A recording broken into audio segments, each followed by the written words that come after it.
Endi biz bu dersimizde tekstga nisbatan uning rangini o'zgartirish, xatning uslubini o'zgartirish, masalan, tom, yanto, as-siziq va deganga o'xshash. Ondan uningki o'rnini to'g'irlash, o'ng'a, so'lga, o'tirg'a deganga o'xshash. Shu mashg'ulotlarni ko'rib o'tamiz.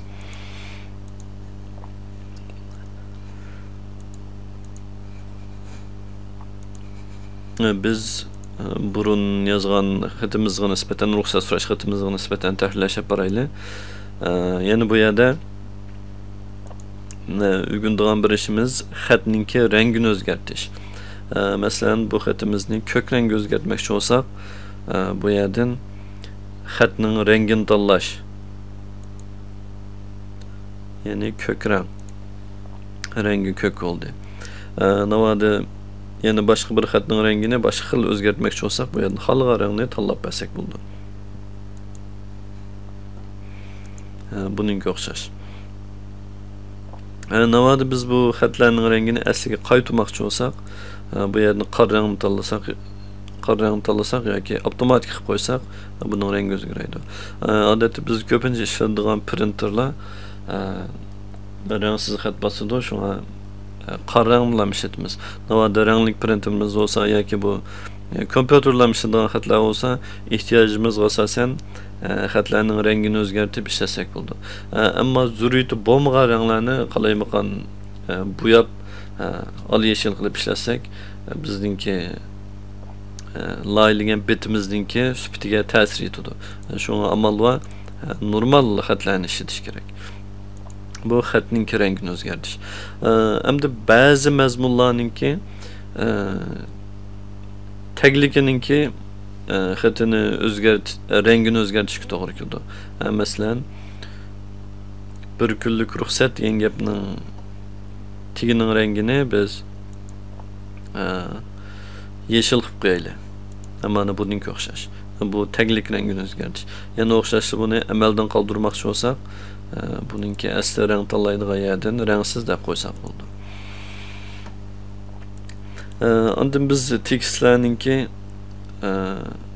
xatlarni tom inchka qiladigan ba'zi ehtiyojlar tug'ildi. Masalan, hurmatli muallim, bu gapni biz tom qilmoqchi bo'lsak, bu b, ya'ni bol tom degan gapni bossak, bu xat tom ko'rindi. Navada ba'zi mazmunlarni yanto qilmoqchi bo'lsak, masalan, bu ismni yanto qilib qo'yaylik, yanto bo'ldi. Ondan yana ba'zida biz alayda ba'zi mazmunlarni asıq siziq sizib qo'yadigan ehtiyojimiz bor. Masalan, bir kunlik ruxsat asıq bir siziq sizib qo'ydik. Mushu belgi orqali chiqaramiz. Ondan bu siziqninki har xil shakllarini chiqarish bo'ldi. Masalan, uzuk siziq, egri siziq, qo'sh siziq, tom siziq deganga o'xshash. Buni mushu yerdan xolgan birini tanlasak, shunikiga o'zgaradi. Yani tekstini tanlagandan keyin qo'sh siziq, egri siziq deganga o'xshash. Amaldan qoldirmoqchi bo'lsak, yana o'xshashlar yo'q deganda tanlab qo'ysak bo'ldi. Bu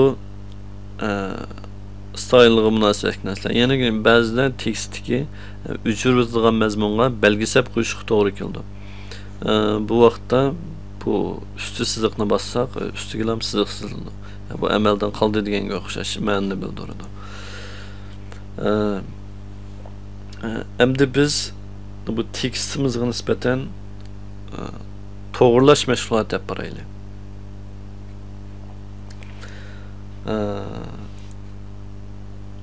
Masalan, odatda har qanday maqola yoki hujjatlarningki mavzusi o'tirg'i to'g'irlangan bo'ldi. Bunu to'g'irlagan vaqtda bu yerga bo'shliq qo'yib to'g'irlashga qat'iy bo'lmaydi. Bu hargiz to'g'ri usul emas. Buni to'g'irlashningki eng to'g'ri usuli bu yerda tekstni to'g'irlaydigan belgilar bor, knopkalar. Mushani tanlasak bo'ldi. Masalan, hozir bu o'ng'i to'g'irlash altida. Buni so'lga to'g'irlashni bassak, so'lga to'g'riladi. Yoki o'tirg'i to'g'irlashni bassak, bu o'tirg'i to'g'irlandi. Eng to'g'ri usul shu. Endi bu yerdagi ismni odatda so'lga to'g'rilab ishlatamiz. Shunga so'lga to'g'irlash knopkasini bassak bo'ldi. hürmet bilen palançı. Endi yıl namini yana o'ttirg'i to'g'rilasak bo'ldi, to'g'rilandi. Endi bu yerda yana to'g'rilaydigan mundaq mazmun bor. Bizningki asosiy tekstimiz bir abzas. Yani bu 4 qurdan tuzilgan. Biz buni o'ngdan so'lga yozdik. Şu o'ngga to'g'rilanishi to'g'ri, lekin buning qurning keyni teksh emas. Bu yozmalarninki ko'rinish sifatiga ta'sir yetkazadi.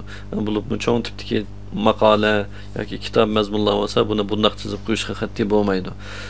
Bunday vaqtda buni to'g'rilaydigan yana usul bor. Yani bu yerden tekşileş. Yani bu o'ng so'lni tekşilep çizidi. Yani baş ahiri tik buldu. Endi xat az ko'p bo'lgan vaqtida bu orliq bo'sh quruq qo'yib yoki ba'zi so'zlarni suzish orqali buni to'g'rilaydi. Buni bu yerdan tanlab bergildi, suzib tangshash. Masalan, bu harflarni so'zdi, bo'shliqni ko'paytmay. Ama normal tangshash, chechib tangshash, bu shunga o'xshash. Biz odatda buni tekshirlash deb nom qo'yib qo'ysak bo'ldi, tekshirlandi. Tekstga nisbatan rang tanlash, uningki xosliqlarini o'zgartirish, ya'ni tom, yanto, ossiq va deganga o'xshash. Ondan tekstninki o'ng so'l o'tirg'i to'g'rilash qatorli xosliqlarni tanishish mashg'uloti yuqorida ko'rsatilgandek bo'ldi.